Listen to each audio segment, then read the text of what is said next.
खायचं आम्ही, काय करायचं सांगा बरं तुम्ही. आमच्या कपाटाने पाणी एवढं गेलं आणि मी रात्रीच्यालाच पाणी गेलं. उठायचं कळना, पसारा उचरायचं कळना, काहीच नाही. अजून पाणी बंद नाही.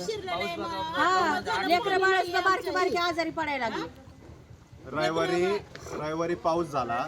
रविवारी एवढा मोठा पाऊस झाला. पाऊस झाल्याच्या नंतर पाऊस थांबला तरी पाणी वाहत चाललं. लोकांच्या घराचं धान्य, कडधान्य, घराचे कपडे, फर्निचर नुकसान झालं. आज सुद्धा लोक पाण्यात आहेत.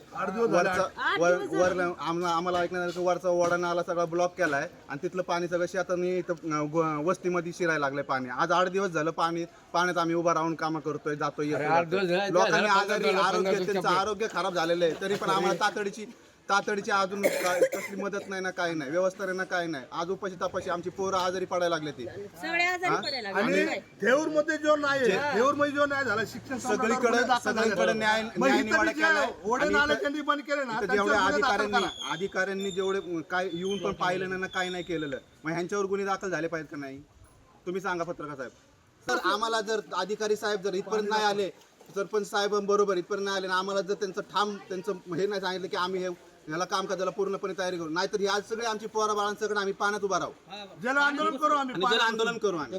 आमची लेकरं आजारी पडू दे, वाहून जाऊ दे, त्यांना काही त्रास होऊ दे. आम्हाला तेवढंच पाहिजे. 8 दिवस झालं, 8 दिवसापासून आम्ही पाण्यातच बसलेलो. आमच्या घरात कुणी येतही नाही बघायला आम्ही पाण्यात काय करतोय काय नाही. आम्ही खावा प्यावा तरी काय, सगळं राशन पाणी वाहून गेलं आमचं. लवकर तो ओढा नाला चालू करून इथलं पाणी पहिलं बंद करा, नाहीतर रोगराई पसरण्याचं काम आहे.